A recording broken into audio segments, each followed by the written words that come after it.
Social distancing को मलहूज़ ख़ातिर रखते हुए आज इन क्वेश्चंस को वीडियो कॉल पर डिस्कस कर लिया जाए।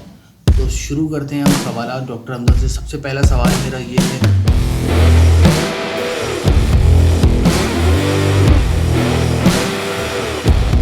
अस्सलाम वालेकुम and welcome back to a factor by Ahmad.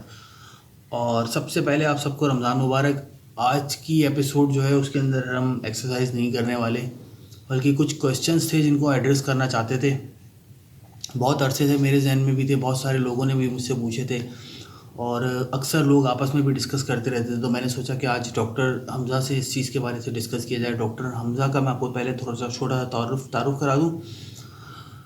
Doctor Hamza रिमेटोलॉजिस्ट हैं। हड्डियों और जो मसल्स होते हैं, इनकी सूजिश की अमराज जो होते हैं, इनके डॉक्टर हैं। इसके अलावा इनका लिंक जो है, ये अपने अक्सर ब्लॉग्स वगैरह भी करते रहते हैं, व्लॉग्स भी करते रहते हैं। तो आप इनके चैनल का और इनके फेसबुक आईडी का लिंक जो है वो मैं डिस्क्रिप्शन में डाल दूंगा। वहाँ से आप इनको फॉलो कर सकते हैं और अपनी कोई भी प्रॉब्लम्स, कोई भी इश्यूज़ होते हैं वो उसके ऊपर रिसर्च भी कर सकते हैं, जो ये अक्सर लिखते रहते हैं। और अक्सर अगर आपको कोई क्वेश्चन हो तो आप इनसे पूछ भी सकते हैं। इसके अलावा कोरोना वायरस की जो सिचुएशन है उसके अंदर वो इम्यून सिस्टम को कैसे बूस्ट किया जा सकता है, इस हवाले से भी काफ़ी एक्टिवली काम कर रहे हैं। किस तरीके से कोरोना वायरस के दिनों में ख़ुद को बचा के चला जा सकता है, अपने कामों को कंटिन्यू किया जा सकता है बग़ैर सेफ्टी के साथ, लेकिन बग़ैर कामों को रोके किस तरह से चला जा सकता है, उसके हवाले से भी डॉक्टर हमजा काफ़ी डिस्कशन करते रहते हैं।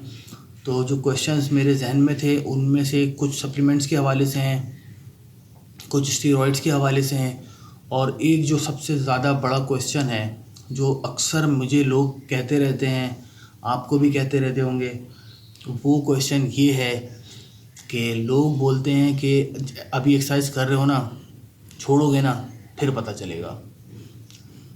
तो आज इस क्वेश्चन को भी हम एड्रेस करने वाले हैं। बहुत अरसे से मैं डॉक्टर हमजा से मैंने कहा था कि मैं आपसे मिलूंगा और इन क्वेश्चंस को एड्रेस करूंगा, लेकिन फिर कोरोना वायरस की सिचुएशन हो गई, कुछ मैं बिज़ी रहा, कुछ वो बिज़ी रहे।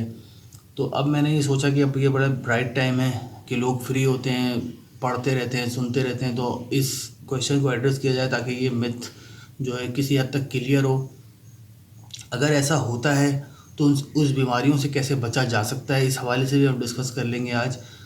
कोरोना वायरस की वजह से हम आपस में मिल नहीं सके, लेकिन हमने सोचा कि सोशल डिस्टेंसिंग को मलहूज़ ख़ातिर रखते हुए आज इन क्वेश्चंस को वीडियो कॉल पर डिस्कस कर लिया जाए। तो शुरू करते हैं हम सवालात डॉक्टर हमजा से। सबसे पहला सवाल मेरा ये है कि सप्लीमेंट्स जो होते हैं अक्सर हम जिम्स के अंदर देखते रहते हैं, तो वो जो सप्लीमेंट्स होते हैं उनको किस तरीके से इस्तेमाल किया जा सकता है और क्या वो डायरेक्टली ऐसे इस्तेमाल किया जा सकता है? क्योंकि मैंने अक्सर देखा है कि लोग बात कर रहे होते हैं कि दो दोस्त बात कर रहे होंगे, उन्होंने कोई उन्हें मतलब 18-20 साल के भी मैंने लड़कों को देखा जिम्स के अंदर बात करते हुए, मेडिकल स्टोर्स के ऊपर बात करते हुए कि यार ये वाला नहीं, ये वाला सप्लीमेंट ले लेते हैं, ये अच्छा लग रहा है, ये वो। क्या इस तरीके से सप्लीमेंट्स को इस्तेमाल किया जा सकता है कि आप अपनी पसंद का कि भाई मुझे ये अच्छा लग रहा है तो मैं इस्तेमाल कर लूँ, या इसके लिए कोई आपको स्टडी करना पड़ती है? तो इस क्वेश्चन को ज़रा मुझे।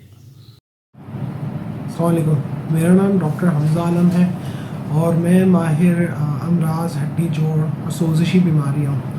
तो आज मैं बात करूँगा, बेसिकली मुझे अहमद ने कहा है कि मैं कुछ सवालात का जवाब दूँ। तो सबसे पहला ये था कि बेसिकली कि ये जो सप्लीमेंट्स होते हैं जो अक्सर जिम में आप देखते होंगे कि सामने फ्रंट शेल्फ पे रखे होते हैं, ये कितना इंसान के लिए ज़रूरत है या कितना इसका नुकसान होता है, और आया हम इसको डायरेक्टली ऐसे यूज़ करते हैं या नहीं। अच्छा देखें, सप्लीमेंट्स मुख्तलिफ़ तरह के आते हैं। एक तो वो सप्लीमेंट्स होते हैं जो प्रोटीन सप्लीमेंट्स होते हैं, जो डिफरेंट वे के नाम से भी आते हैं और डिफरेंट उसके में प्रोटीन वगैरह होते हैं। कुछ कंपनियां होती हैं वो बहुत मशहूर होती हैं, कुछ कंपनियां होती हैं कि वो इतनी मशहूर नहीं होती। ज़ाहिर है फिर उनमें प्राइस का भी काफ़ी डिफरेंस होता है। तो देखें, हाँ, एक बात हमेशा याद रखिए, कुछ सप्लीमेंट्स के अंदर स्टेरॉयड भी मौजूद होता है, और अक्सर आपने सुना होगा कुछ बॉडी बिल्डर्स भी होते हैं, वो अपने मसल्स की बल्क बढ़ाने के लिए स्टेरॉयड सप्लीमेंट्स भी यूज़ करते हैं, स्टेरॉयड के इंजेक्शन भी लगाते हैं। अच्छा, अक्सर हमें अंदाज़ा नहीं होता कि हम जो सप्लीमेंट ले रहे होते हैं क्या आया कि वो सिर्फ प्रोटीन है या उसके अंदर स्टेरॉयड भी मौजूद है। तो सबसे बेहतरीन तरीका तो ये कि आप जो भी सप्लीमेंट लें तो आप डॉक्टर से सबसे पहले रुजू करें, ठीक है। आप नेट पे भी सर्च कर सकते हैं उसके हवाले से कि भाई आया इस सप्लीमेंट के अंदर स्टेरॉइड तो नहीं है या ये सिर्फ प्रोटीन का सप्लीमेंट है। तो उसके लिए ज़रूरी होता है कि आप डॉक्टर से रब्ता करें और ख़ुद भी अपने तौर पे देखें कि भाई ये ऐसा नहीं कि नुकसान हो जाए मुझे सप्लीमेंट से।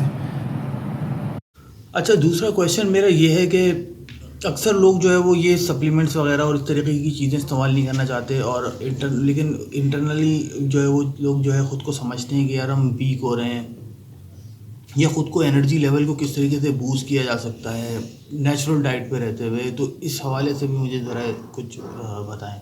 देखिए, ज़ाहिर है कि बहुत से लोग होते हैं वो सप्लीमेंट्स नहीं लेना चाहते हैं या वो कोई इस तरह की आर्टिफिशियल चीज़ें नहीं लेना चाहते। तो देखिए, सबसे जो बेहतरीन चीज़ है वो जो लोग मसल बिल्ड करना चाहते हैं या बल्क अपनी बढ़ाना चाहते हैं तो उनके लिए ज़ाहिर है सबसे बेहतरीन चीज़ प्रोटीन होती है।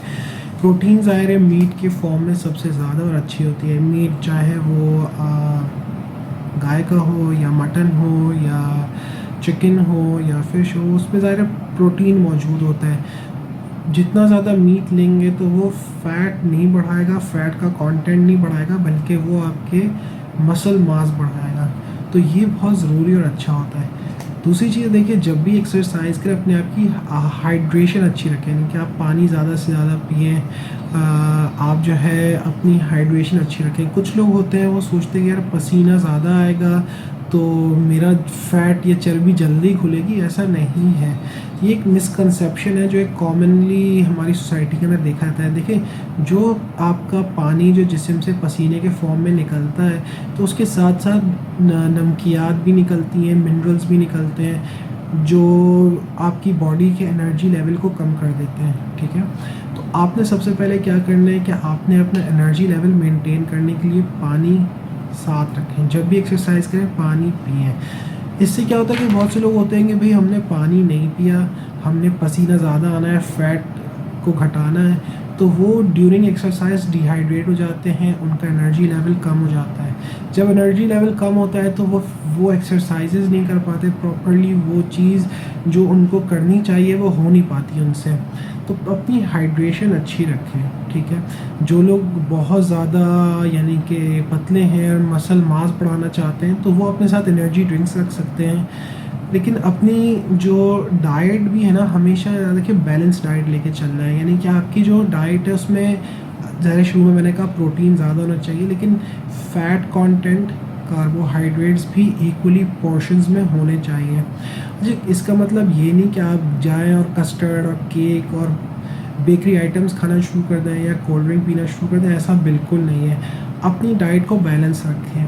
यानी कि आप अगर प्रोटीन ले रहे हैं गोश्त की फॉर्म के अंदर तो साथ में आप फ़ैट्स भी लें, ठीक है। फ़ैट ज़ाहिर है हर चीज़ के अंदर मौजूद होता है। आप जो ड्राई फ्रूट्स खाते हैं उनके अंदर भी फ़ैट्स मौजूद होते हैं। आप जो सब्ज़ी खाते हैं, कुछ सब्ज़ियाँ होती हैं उनके अंदर भी हेल्दी फ़ैट्स मौजूद होते हैं। बॉडी को कार्बोहाइड्रेट्स की भी ज़रूरत होती है, ठीक है। यानी कि आप अपनी जो डाइट है बैलेंस रखें। वेजिटेबल्स भी लें, फ्रूट्स भी लें। फ्रूट्स के अंदर ख़ास तौर से जो विटामिन सी कंटेनिंग फ्रूट्स होते हैं जैसे कि ग्रेप फ्रूट हो गया या लीमू हो गया या जो सिट्रस फ्रूट्स होते हैं या ऑरेंजेस हो गए, इनके अंदर विटामिन सी की क्वांटिटी ज़्यादा होती है। ये क्या करते हैं कि आपका इम्यूनिटी भी बूस्ट करते हैं। इम्यूनिटी बूस्ट करेंगे तो आपकी एनर्जी लेवल भी ऑटोमेटिकली बूस्ट होएगा और आप बाहर के यानी कि जो एक्सटर्नल जो इन्फेक्शन वगैरह होते हैं इन चीज़ों से आप बचे रहेंगे। ख़ास तौर से आजकल के दौर के अंदर जैसे कोरोना वायरस है, तो डाइट बैलेंस होनी चाहिए, ठीक है। इसके लिए आप न्यूट्रिशनिस्ट से भी रब्ता कर सकते हैं, प्रॉपर सर्टिफाइड जो हॉस्पिटल्स के अंदर मौजूद होते हैं। लेकिन डाइट बैलेंस ज़रूरी है। ऐसा नहीं कि आप सिर्फ प्रोटीन खा रहे हैं तो सिर्फ प्रोटीन खाएँ।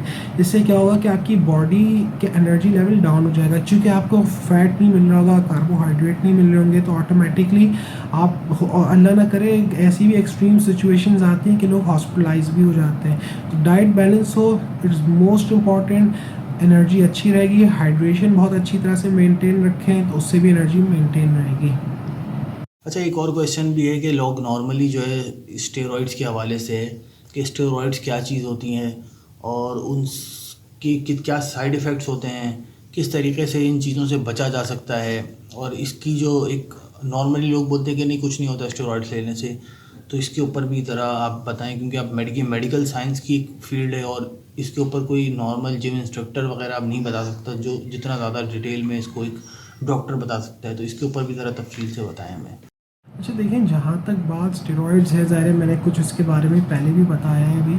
तो स्टेरॉइड्स बेसिकली हार्मफुल होती हैं, ठीक है। अच्छा, स्टेरॉइड्स बहुत कॉमन मेडिसिन है जो हम लोग भी दे रहे होते हैं अपने शोबे के अंदर, लेकिन जो जिम के अंदर स्टेरॉइड्स यूज़ हो रहे होते हैं ना, वो एनाबॉलिक स्टेरॉइड्स होते हैं, यानी कि वो मसल मास बढ़ाने के लिए स्टेरॉइड्स यूज़ हो रहे होते हैं। Steroid is one of the most harmful drug in the world, ठीक है, यानी कि सबसे नुकसान देने वाली एक दवा है या शय है, आप कह सकते हैं। स्टेरॉइड बहुत कॉमनली यूज़ की जाती है, और आपने अगर अक्सर अखबार में देखा होगा कि कोई बहुत बड़ा मशहूर बॉडी बिल्डर है, वो एकदम से कोलैप्स हो गया, गिर गया, इंतकाल कर गया, बहुत इस तरह की अक्सर अखबार के अंदर आता है। बड़े बड़े बॉडी बिल्डर्स मैंने देखा जो सडन डेथ के साथ एक्सपायर कर गए, और इसमें से चंद मशहूर भी थे काफ़ी। तो ये बेसिकली क्या होता है कि स्टेरॉइड्स कहीं ना कहीं किसी फॉर्म में यूज़ कर रहे होते हैं। ये जो स्टेरॉइड है ये एथलीट्स भी यूज़ कर रहे होते हैं। स्टेरॉइड एक बैंड सब्सटेंस है, ठीक है। अब दुनिया भर में ओलंपिक्स हो या कोई भी हमारी इवन पाकिस्तान क्रिकेट बोर्ड भी जो फिटनेस टेस्ट करती है, तो उनमें स्टेरॉइड के लेवल्स चेक करती है यूरिन के अंदर कि भाई ऐसा नहीं है स्टेरॉइड अपनी परफॉर्मेंस इन्हेंस करने के लिए स्टेरॉइड तो नहीं ले रहा। और अगर वो लड़का स्टेरॉइड ले रहा होता है या अगर वो एथलीट स्टेरॉइड ले रहा होता है, तो उन पे फौरी तौर पे जो स्पोर्ट्स बोर्ड होती है, चाहे ओलंपिक्स की कमेटी हो या पाकिस्तान क्रिकेट बोर्ड हो या हॉकी बोर्ड हो, वो फौरी तौर पर उन पर बैन लगा देती है या सस्पेंड कर देती है और इंक्वायरी करती है कि भाई स्टेरॉइड क्यों लगा रहा है, किसके पास कैसे आया। तो steroid is a band substance, ठीक है। तो कोशिश ये है स्टेरॉइड से बचें। इसके नुकसानात बहुत हैं। इसके नुकसानात सबसे पहले तो ये कि आपकी जो मर्दाना ताकत होती है, जो मर्दाना क़ुव्वत होती है, वो ख़त्म हो जाती है, टेस्टिकुलर एट्रोफी हो जाती है, ठीक है। इसके अलावा आपकी इंटरनली वो बहुत ज़्यादा नुकसानात करती है, ख़ास तौर से हार्ट के ऊपर, मैदे के ऊपर, लंग्स के ऊपर। तो स्टेरॉइड एक हार्मफुल दवा है और इससे बचना बहुत ज़रूरी है। लोग अपनी वक्ती फेम और फॉर्चून के लिए जो है स्टेरॉइड्स यूज़ करके अपना मसल मास बढ़ाते हैं, बल्क बढ़ाते हैं, कंपटीशन जाते हैं, जीतते हैं। इवन दो कंपटीशन के अंदर भी याद रखिएगा स्क्रीनिंग होती है। किसी भी आप चाहे मिस्टर कराची में जाएं या मिस्टर एशिया में जाएं या मिस्टर वर्ल्ड कभी का भी कंपटीशन पार्टिसिपेट करेंगे, तो स्टेरॉइड चेक करते हैं कि भी आया तो ये स्टेरॉइड ले रहा है या नहीं ले रहा है। तो it's a very harmful drug और इससे बचना बहुत ज़रूरी है। अच्छा जी, आखिरी सवाल हमारा ये है, जो कि सबसे इम्पोर्टेंट सवाल था आज के डिस्कशन का, वो ये है कि अक्सर लोगों को, मुझे भी ये कमेंट सुनने को मिलता है और अक्सर आप लोगों को भी सुनने को मिलता होगा, अक्सर लोग आपस में बातें करते रहते हैं कि जिमिंग करने के बाद जो है, छोड़ देने के बाद आपको बुढ़ापे में दर्द होगा, या एक्सरसाइज करते हुए जो है अक्सर लोगों को पेन शुरू हो जाता है। मैं सिर्फ बॉडी बिल्डिंग की बात नहीं कर रहा, कराटे की जो फिज़िकल ट्रेनिंग होती हैं उसके अंदर कराटे की हो गई, या आप कोई इस तरीके की कोई भी एक्सरसाइज कर रहे हैं जिसके अंदर आपके बोन्स और आपकी हड्डियां और आपके जो है जॉइंट्स, आपके मसल्स जो हैं वो एक्सट्रीमली यूज़ हो रहे हैं, तो उसके अंदर आपको पेन भी यूज़ होता है आप बाद में जाके शुरू में।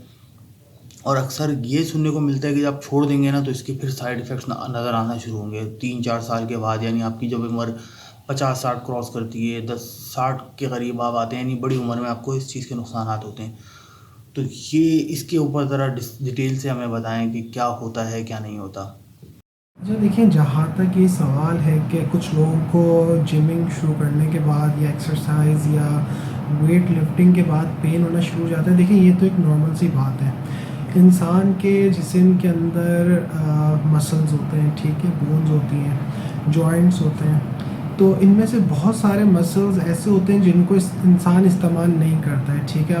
अब एक इंसान है, वो नॉर्मल यूज़ के तहत ज़ाहिर है अपने टांगों के मसल्स, अपने बाजुओं के मसल्स यूज़ करता है, ठीक है, कोई चीज़ करने को, काम या चलने फिरने के लिए, दौड़ने के लिए। लेकिन बहुत से मसल्स ऐसे हैं छोटे छोटे जो आपके कंधों के अंदर होते हैं, जो आपके बैक के अंदर होते हैं, जो उस तरह से यूज़ नहीं होते और ना उनको आदत होती है इतने भारी वज़न उठाने की। तो ये एक नॉर्मल सी बात है कि जब भी आप एक्सरसाइज शुरू करेंगे तो पेन होगा, ठीक है, क्योंकि वो जो मसल्स हैं जो एक लिमिट के तहत स्ट्रेच होते हैं, जो एक लिमिट के तहत लोड उठाते हैं, अगर आप उनसे एक्सपेक्ट करेंगे कि वो ज़्यादा लोड की चीज़ उठाएं या ज़्यादा भारी चीज़ उठाएं तो ऑटोमेटिकली उनमें पेन ज़्यादा होगा, ठीक है। लेकिन इसका मतलब ये नहीं कि आप एक्सरसाइज छोड़ें, क्योंकि ये पेन टेम्प्रेरी होता है। वक्त के साथ साथ आपके जो मसल्स हैं वो यूज़ टू हो जाते हैं उस चीज़ के, और इस तरह से आपके मसल्स मजबूत होना शुरू होते हैं, ठीक है। मजबूत होंगे तो मसल्स बिल्ड होंगे तो आप ज़्यादा स्ट्रॉन्ग होंगे, ठीक है। और जैसे जैसे आपका फ़ैट कंटेंट घटेगा बॉडी के अंदर से, तो आपके जो मसल्स हैं वो ज़्यादा उभर के सामने आएंगे। अच्छा, अब बात यहाँ जहाँ तक रहती है कि जो लोग एक्सरसाइज करते हैं और फिर उसके बाद छोड़ देते हैं लंबे अरसे तक, कुछ लोग होते हैं जो साल 2 साल तक जिम करते हैं या 4 साल 5 साल तक करते हैं, फिर उसके बाद जो है कुछ वजूहत के बाद छोड़ देते हैं। तो ऐसा नहीं है कि उनके जिस्म के अंदर पेन शुरू हो जाए या उनके जोड़ मुतासर लग जाए या उनके पट्टे ख़राब हो जाए, ऐसा नहीं है।